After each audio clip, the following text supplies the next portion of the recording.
Yes, maybe to start out with a comment on the title of this section. It says Top Down the City, which for me is a bit of an amusing heading to be working under.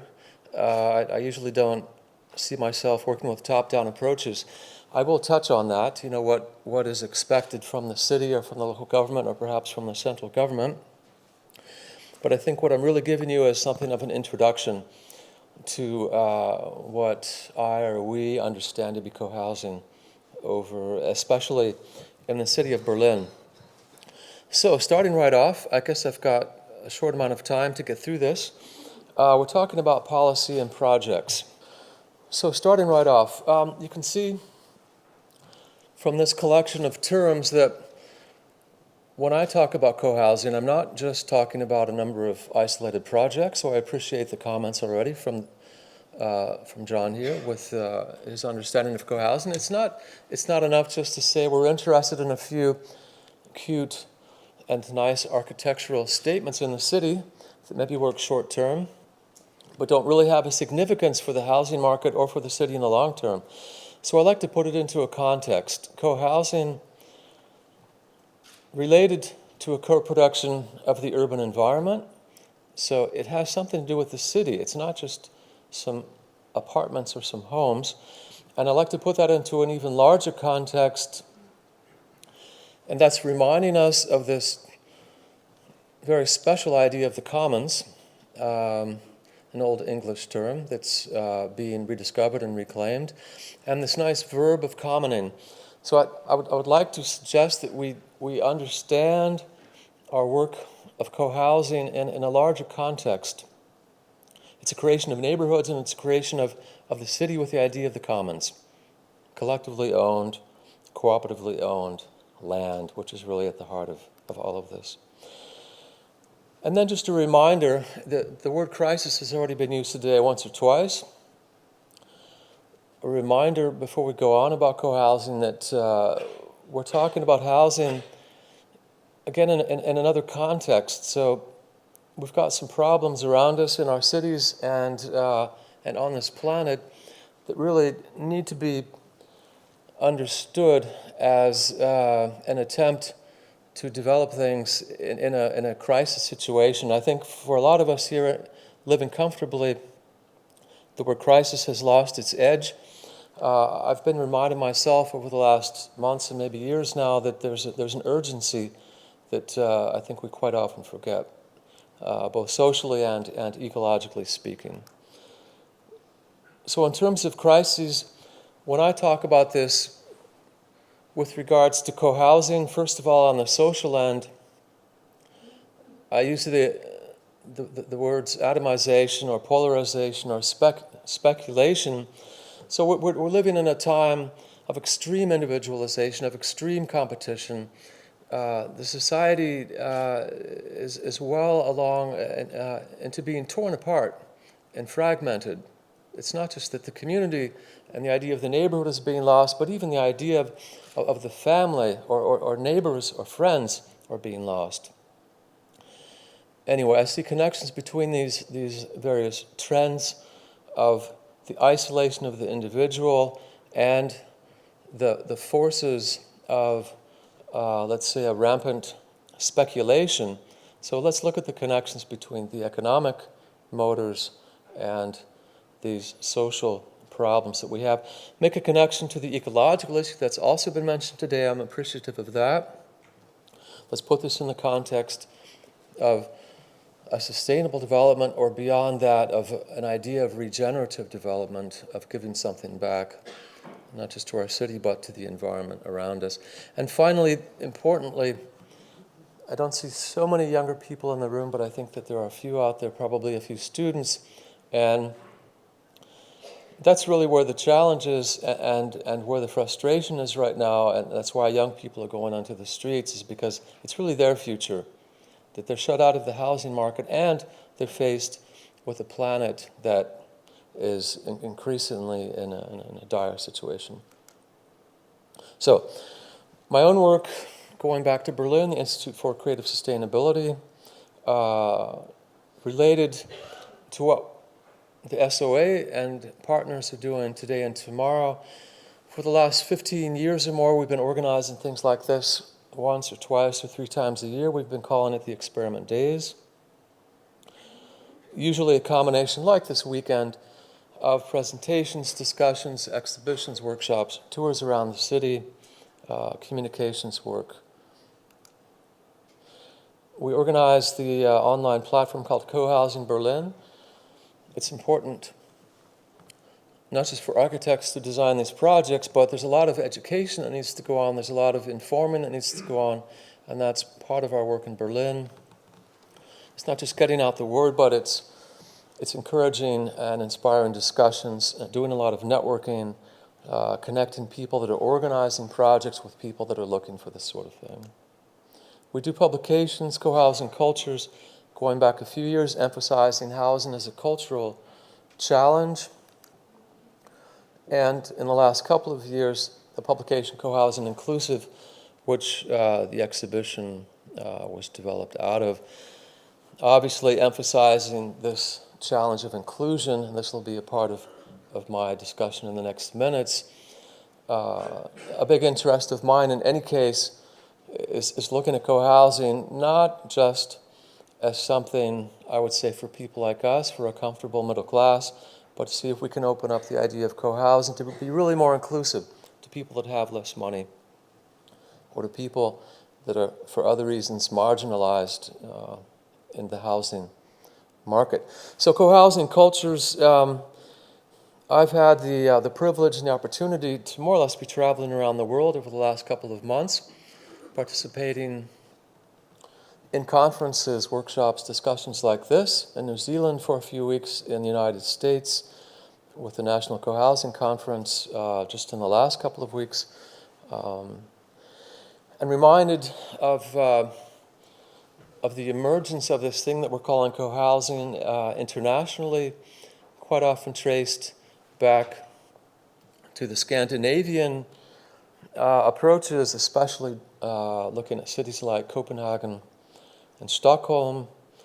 Over the last years, last couple of decades, and cities like Berlin have really picked it up, but American cities, New Zealand cities, and now it's quite nice to see that there's a lot of interest in Ireland to be working with these ideas. So when I talk about co-housing, what do I mean by that? First of all, what do I think really needs to be included?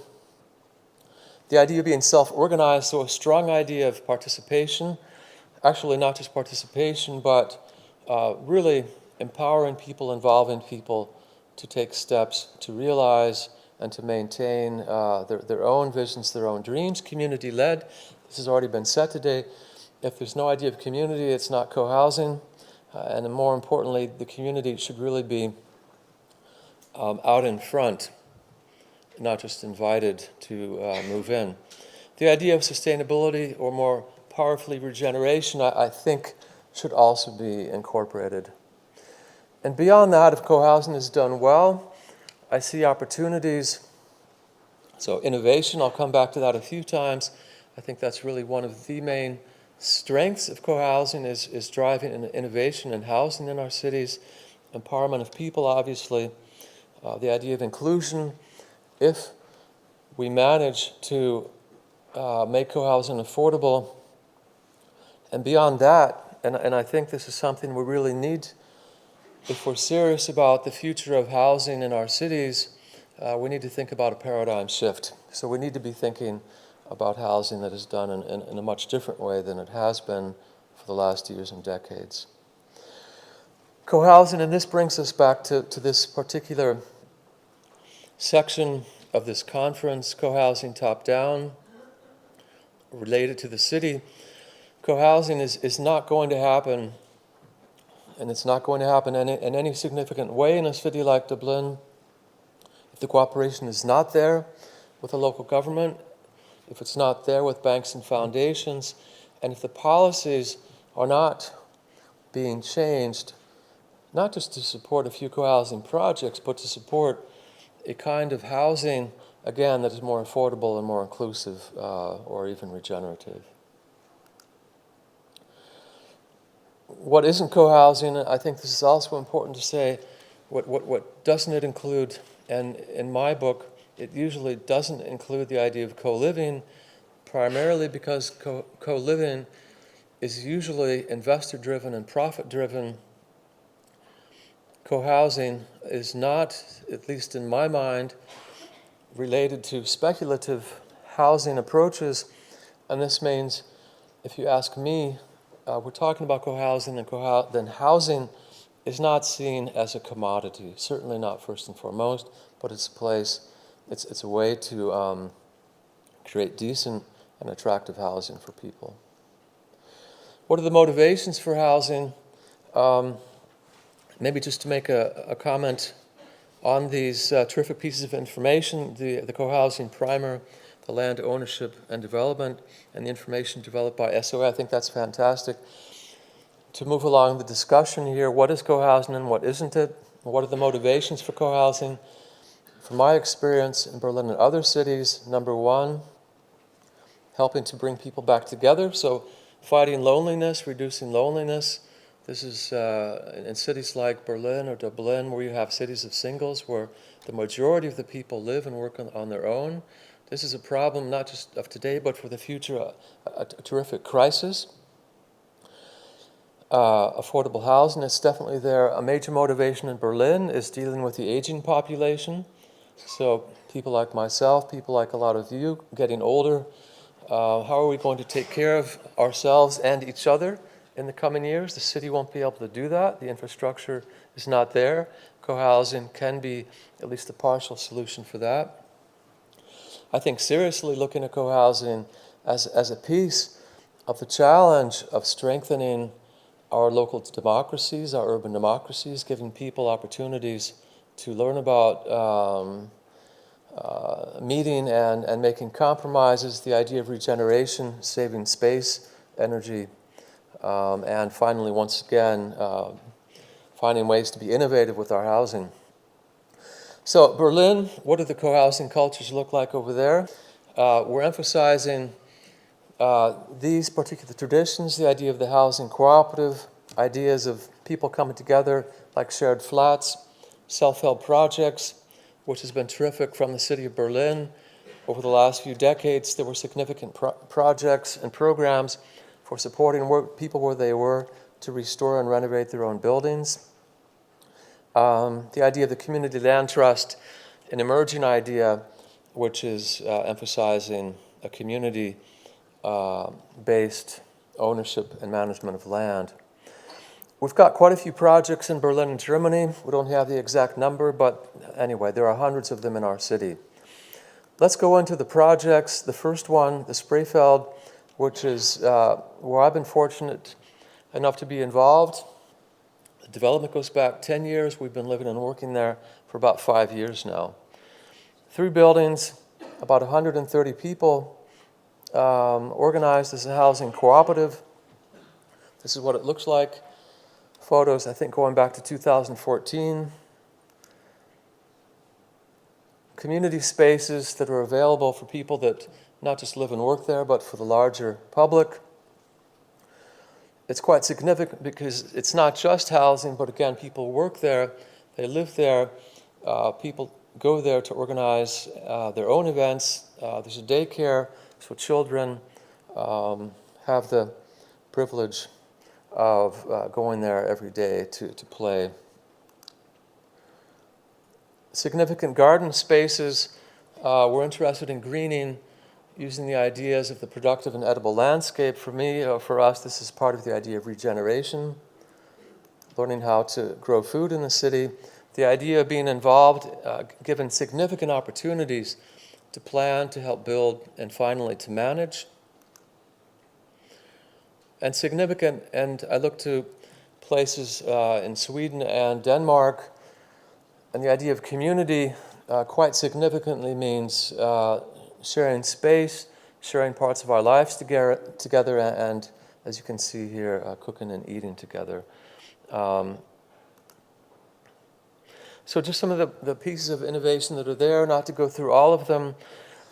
Again, as I was touching on in introduction, for me, co-housing is getting at some of the social aspects, giving people the opportunities to be involved in managing their own homes, their own housing, combining living and working, giving some attention to the ecological aspects as well, and at least getting a start on understanding what inclusion could mean. How can we include people who are perhaps not like us, or people that have perhaps not as much money?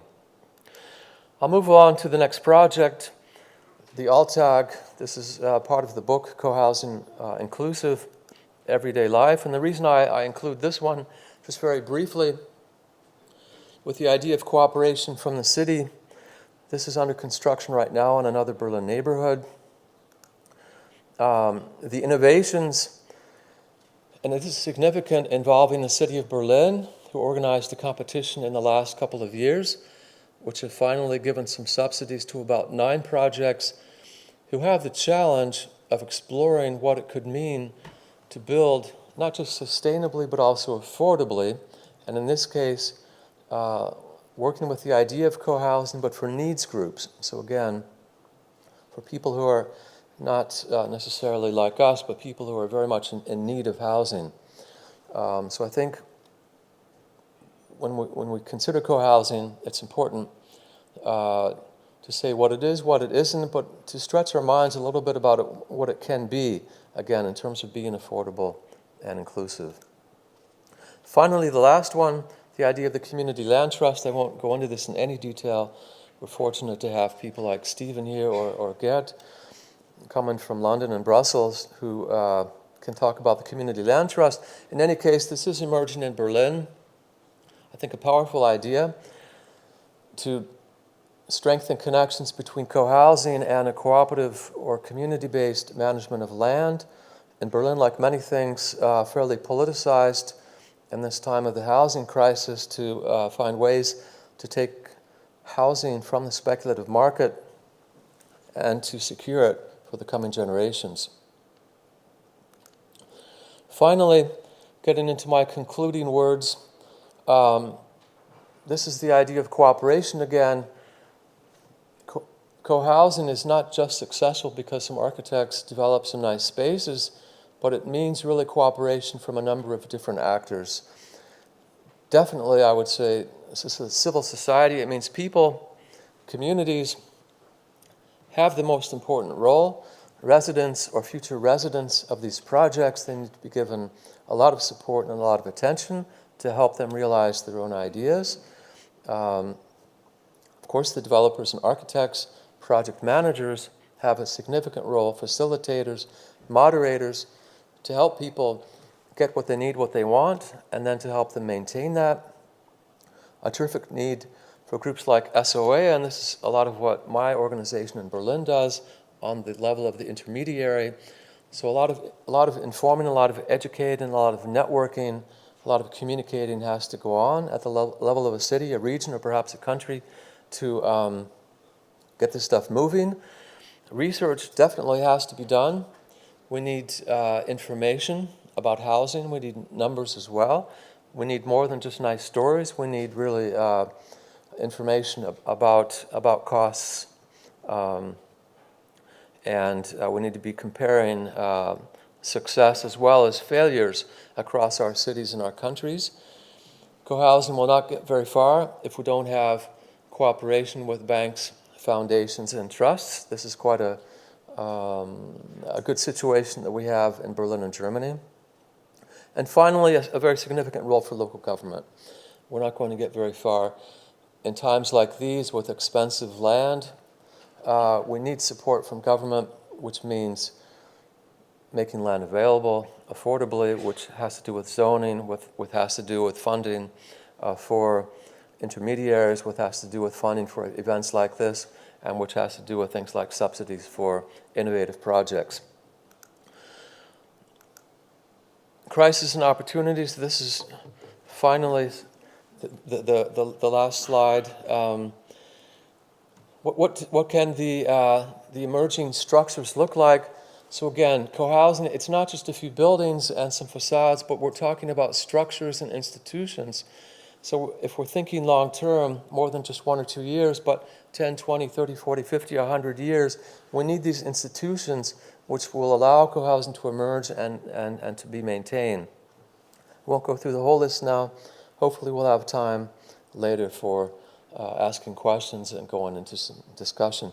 Thank you for your attention and your patience, and I look forward to the other presentations and the discussions today.